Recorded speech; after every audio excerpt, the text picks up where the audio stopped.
Olá, eu sou Leonardo Pulha, servidor da UERJ, integrante do Audiolab, e juntamente com a Comuns estamos aqui começando mais um episódio do UERJ 75 anos, diversidade que inspira, conhecimento que transforma, né? E no programa de hoje vamos falar sobre inovação na saúde, longevidade, com uma especialista, uma pessoa que dispensa a apresentação. A gente está aqui com a professora Margarete Dalcomo. Você conhece ela, todo mundo conhece ela aqui no Brasil. Ela é professora adjunta da Pontifícia Universidade Católica do Rio de Janeiro, atua como pneumologista, com grande experiência clínica como pesquisadora na Fiocruz, né? E ela é imortal da Academia Nacional de Medicina, assumiu a cadeira 12 em 2022. Professora, é um prazer ter a senhora aqui com a gente. Muito obrigado pela presença. Tá? E a primeira pergunta que eu posso fazer é a seguinte: a senhora acabou de dar uma palestra aqui, né? A gente está na Rio Innovation Week, um evento enorme, muito importante, e a senhora acabou de dar uma palestra, a palestra estava lotada aqui do lado do nosso estúdio, sobre longevidade, né? E a pergunta que eu faço é o seguinte, professora: como que a inovação na saúde, né, pode promover, aumentar a longevidade da população brasileira? Olha, longevidade é um assunto absolutamente na ordem do dia no Brasil, por uma razão muito simples que eu posso resumir. O Brasil é hoje o país no mundo que mais rapidamente envelhece a sua população. Nós passamos de uma expectativa de vida ao nascer de 54 anos e em 40 anos passamos para 78 anos. É uma expectativa de vida que um brasileiro tem ao nascer. Então, sem dúvida nenhuma, foi muito rápido esse processo. Isso vai exigir que toda a tecnologia, que todo o acesso ao melhor da inovação se volte para essa população, porque nós envelhecemos muito rápido e não nos preparamos para isso. Então, hoje, por exemplo, quando nós falamos em inclusão digital, a inclusão digital no Brasil ela tem que estar necessariamente voltada não para um uso precoce e, a meu juízo, nocivo nas crianças. Nas crianças não tem que ter acesso a isso até uma determinada idade. Eu sou francamente favorável, né? Eu já coloco essa questão, inclusive, porque eu sei que é polêmica, né? Mas eu tenho uma posição formada, né? Sou completamente favorável ao controle das redes sociais e à inclusão de crianças precocemente nesse modelo.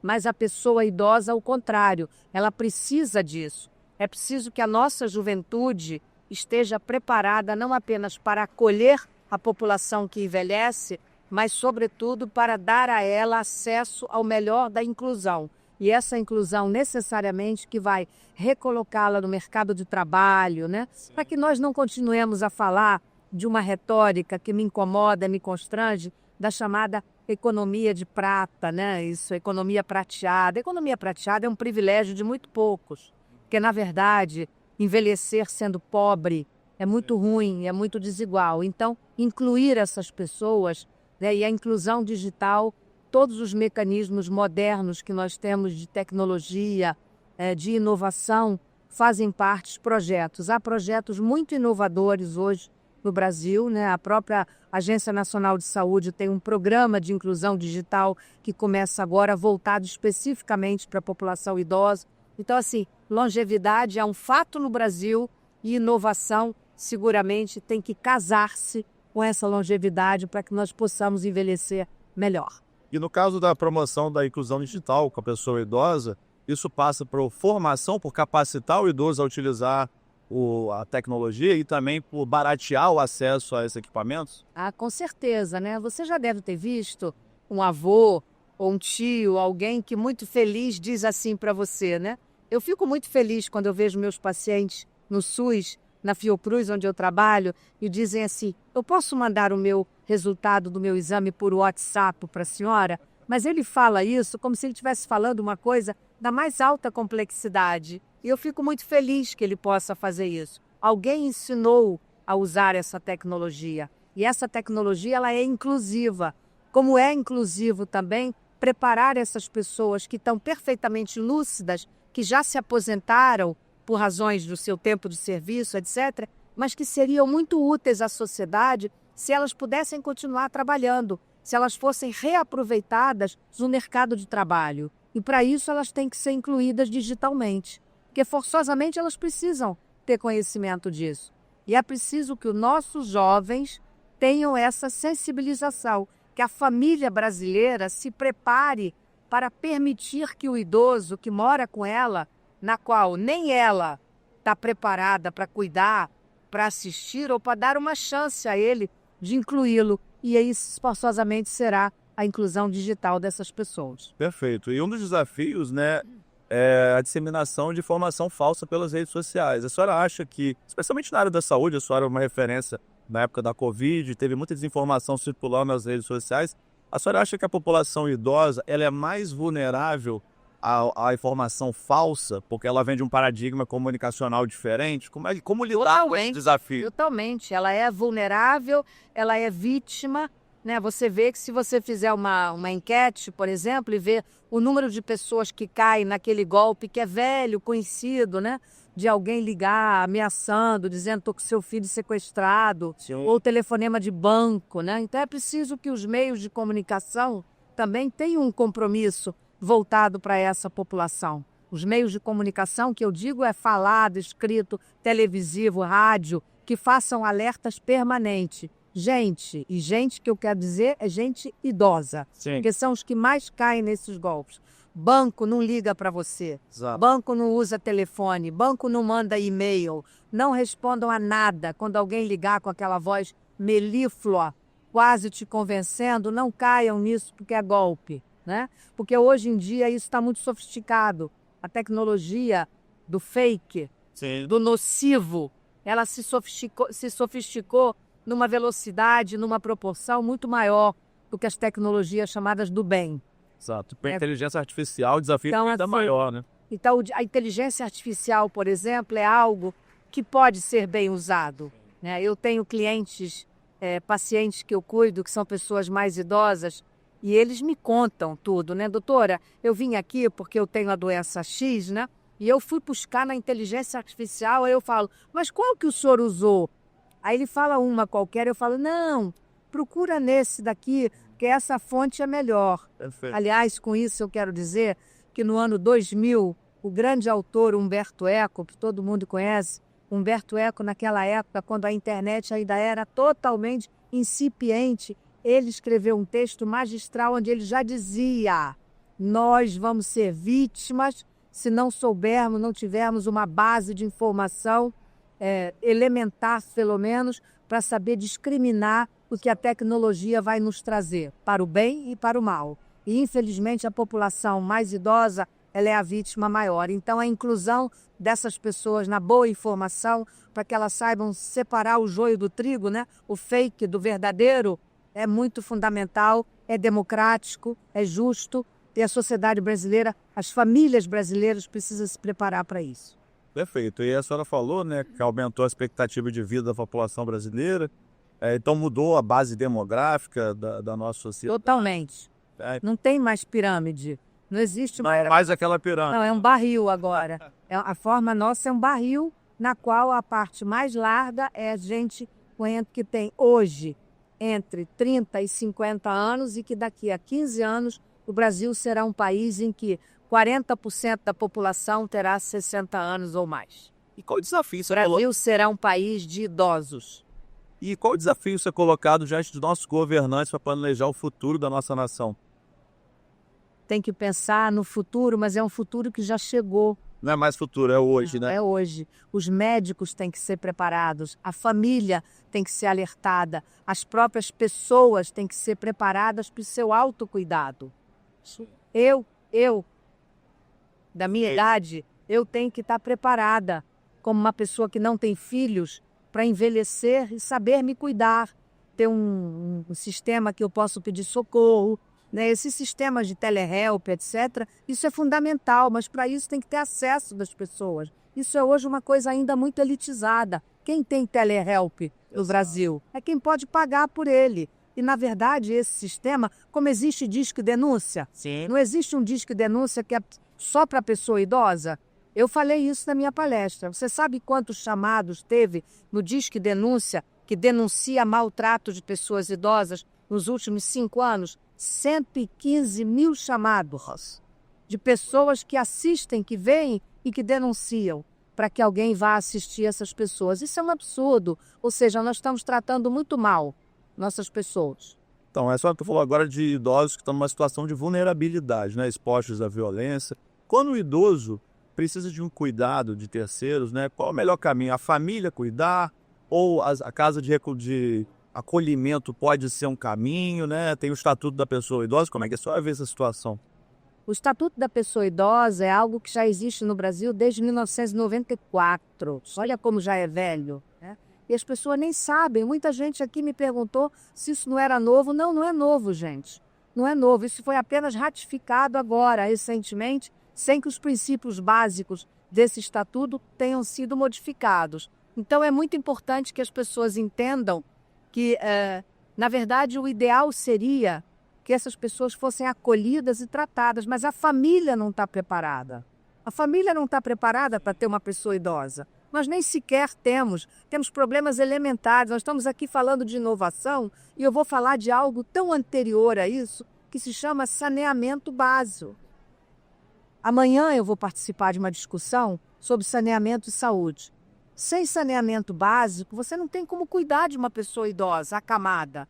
Tem que ter água potável para que ela possa se cuidar, para que a família possa cuidar dela, para que possa nutri-la, limpá-la, mantê-la em condições de dignidade. Então, assim, nós estamos ainda tão longe de uma condição de inclusão social adequada, como inclusive prevê o SUS, lembrando que o SUS é o maior programa de inclusão social do mundo, que é o SUS brasileiro, né, que trabalha sobre aquela tríade, né, de equidade, integralidade, etc.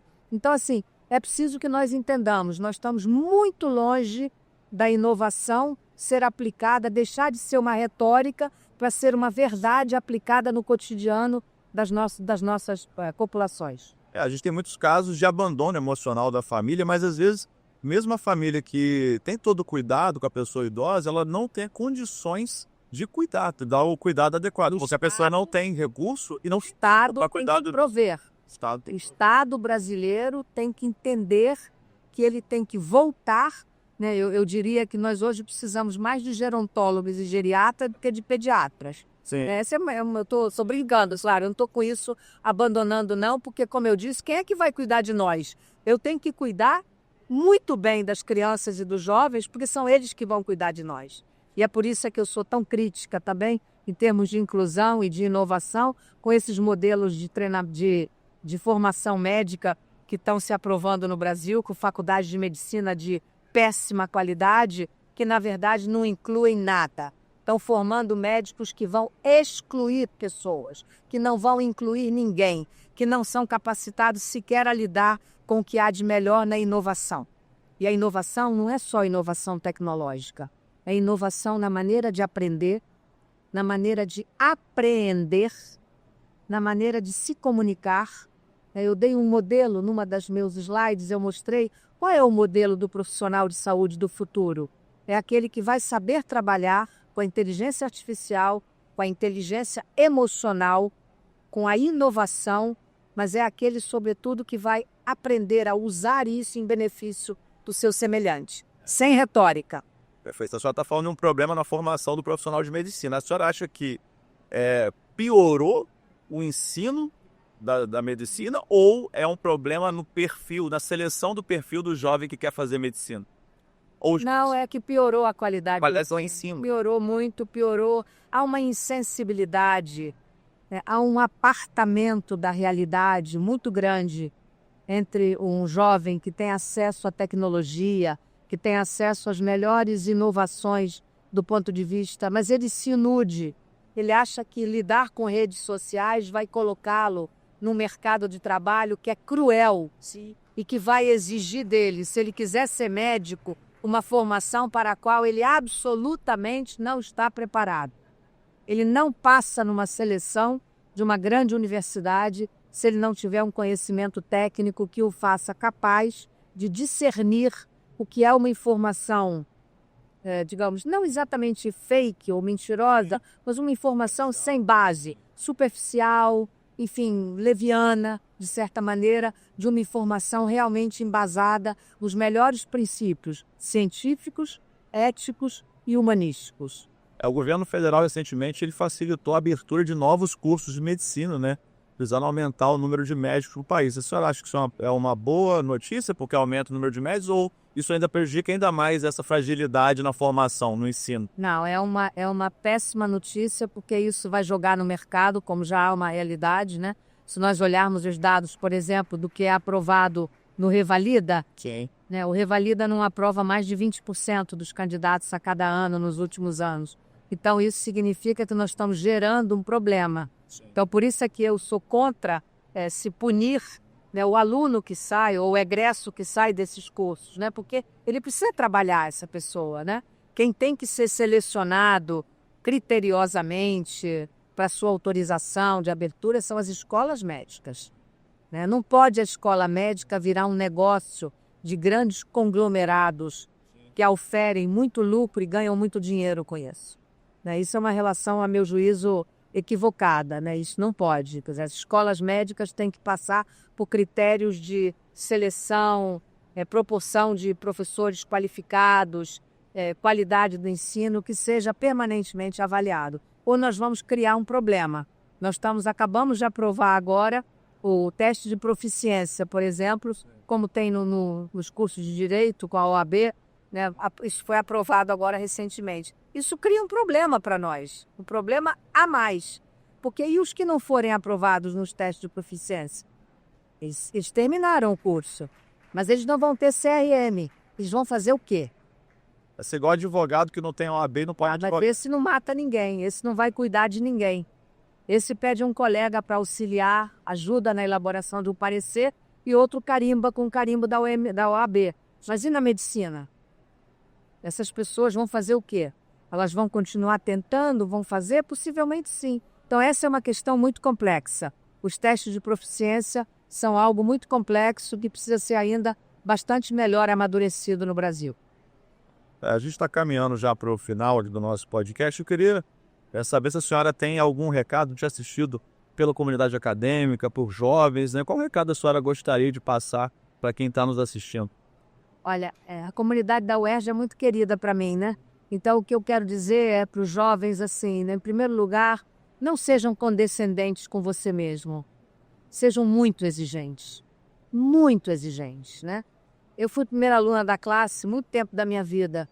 E ser primeiro aluno da classe é ótimo. Eu brinco, eu falo, é o maior barato, é muito bom, né? Estudar, conhecer, aprender, né? Sempre mais. Você não vai ser incluído no melhor da inovação. Olha quanta coisa de inovação nós estamos vendo aqui nesse momento, quanta coisa nós podemos discutir, mas inovação não é algo superficial. Inovação é algo que você vai aprender com grandeza e vai, sobretudo, aplicar olhando o outro, né? Nada, sobretudo nós médicos, nada do que nós fazemos é para nossa própria vaidade, é para nosso próprio prazer isolado, não. É alguma coisa que nós fazemos para o bem comum. Nós geramos pela pesquisa mais sofisticada. Eu sou pesquisadora, que faço pesquisa para os seres humanos, né? Eu obedeço aos critérios éticos mais rigorosos para fazer. Mas a minha pergunta de pesquisa, ela tem que estar voltada necessariamente para que é que eu estou fazendo esse estudo. Ele vai servir a quem e para quê? E quando? Isso é um conselho que eu daria aos jovens. Maravilha, professora Margarete, foi um prazer, muito obrigado por essa entrevista, uma honra, né?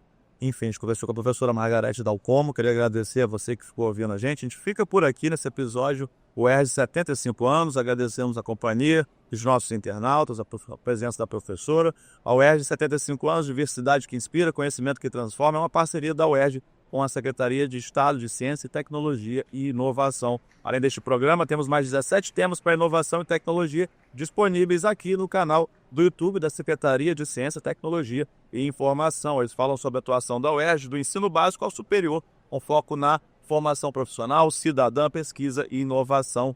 Se você conhece aqui alguns dos nossos 648 laboratórios, 663 grupos de pesquisa, né, mais de 1.000 pesquisadores, mais de 1.700 projetos de extensão. Nos outros programas você também vai conhecer a impactante atuação da UERJ na saúde da população do Rio de Janeiro. Vai saber que os hospitais da UERJ fizeram somente em 2024 mais de 950 mil atendimentos, 13 mil cirurgias e 46 transplantes. Ficou curioso para saber um pouco mais da produção tecnologia científica e inovadora da UERJ, então confira os outros episódios. Obrigado pela companhia e até o próximo UERJ 75 anos. Diversidade que inspira e conhecimento que transforma. Muito obrigado.